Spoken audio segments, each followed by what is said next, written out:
আমগুৰিৰ নামটিৰ কুকুৰাচৰাত বাঘৰ মুক্ত বিচৰণ।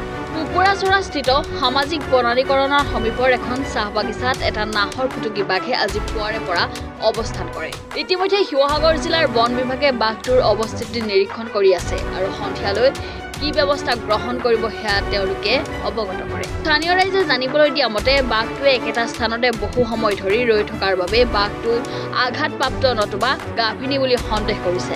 বাঘটোক প্ৰত্যক্ষ কৰিবলৈ ৰাইজৰ ভিৰ হোৱাৰ সমান্তৰালকৈ যিকোনো মুহূৰ্ততে ভয়ংকৰ পৰিস্থিতি হোৱাৰো সম্ভাৱনা আছে। হয়, আমি ইতিমধ্যে খবৰ পাইছোঁ। খবৰ পোৱাৰ লগে লগে আমি কুকুৰাচৰা আমাৰ যিখন নাৰ্চাৰী আছে, নাৰ্চাৰীখনৰ কিনাৰতে সৰু এডোখৰ বাগান আছে। বাগানতে এটা থকা বুলি কৈছিল আৰু আমি তাক এতিয়া চাৰ্চ কৰিছিলোঁ। চাৰ্চ কৰোঁতে আমি নিজেও দেখা পাইছোঁ সি তাতে শুই আছে বা অলপ ইফাল সিফাল বিচৰণো কৰি আছে।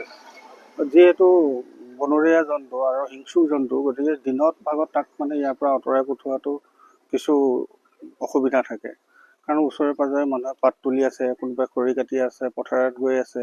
সেইটো কাৰণে বৰ্তমান আমি তাতে আমি তাক প্ৰত্যক্ষ কৰি আছোঁ আৰু সন্ধিয়া নজৰ ৰাখি থকা হৈছে আৰু সন্ধিয়া হোৱাৰ লগে লগে আমি তাক ইয়াৰ পৰা বাহিৰ কৰি পঠাবলৈ চেষ্টা কৰিম।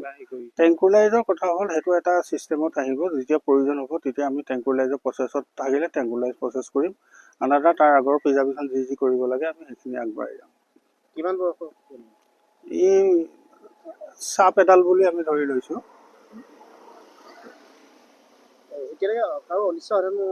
কাৰো একো অনিষ্ট সাধন হোৱা নাই আৰু অসুবিধাও এতিয়ালৈকে কাৰো পাব্লিকৰো বিশেষ হোৱা নাই। সদ্যহতে কিন্তু দাঁতি কাষৰত এঘৰ বা দুঘৰ মানুহ আছে মাত্ৰ, আৰু সেই ওলাই যোৱাৰ ৰাস্তাও আছে। আৰু সাধাৰণতে আমি জনামতে ইয়াৰ বাঘৰ এটা চেণ্টাৰে বুলি আমি আগৰ পৰাই আমি জানো ইয়াত থাকেই। তাৰ ভিতৰে এটা হয়তো ইয়াত কিবা কাৰণত এই দিনৰ ভাগত মুখ কৰিব পৰা নাই, ওচৰে পাঁজৰে বাগানত মানুহে কাম কৰি আছে, সি ওলাই যোৱাটো অসুবিধা হৈ আছে। সেইকাৰণে সন্ধিয়া আমি ভাবিছোঁ ওলাই যাব।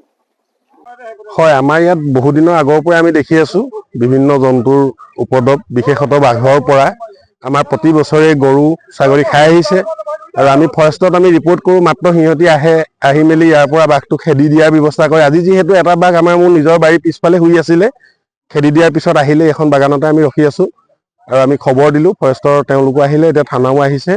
আহি মেলি মানে ব্যৱস্থাটো বিশেষ ল'ব পৰা নাই। মই কৈছিলোঁ যে নতুন ট্ৰেংকুলাইজ কৰক বাৰু, গাভিনী যদি ট্ৰেংকুলাইজ কৰিব নোৱাৰে, কিন্তু আপোনালোকেতো জাল দি হ'লেও তাক ধৰি ব্যৱস্থা এটা কৰি যদি বাঘটো ইয়াৰ পৰা আঁতৰাই দিব পাৰে, তেতিয়া আমাৰ ৰাইজ অলপ উপকৃত হ'লহেঁতেন। কিন্তু ইয়াৰ মানে কোনো ব্যৱস্থা লোৱা নাই বুলিয়ে ভাবিছোঁ।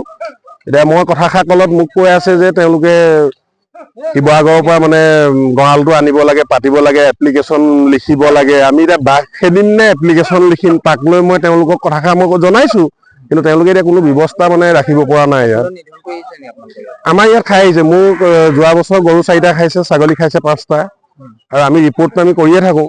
কিন্তু এতিয়া আমিতো যিহেতু বাৰু মই নিজেই প্ৰকৃতিপ্ৰেমী হিচাপেই আছোঁ, গছ গছনিও ৰুই আছোঁ, জীৱ জন্তু সংৰক্ষণতো আছে, আমি বাৰু জীৱ হত্যা নকৰোঁ।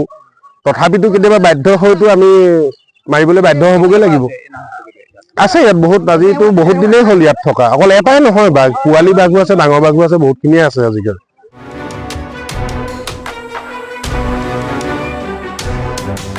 আমগুৰিৰ পৰা ৱাকিল আহমেদৰ ৰিপৰ্ট, এনি ভাৰত 24।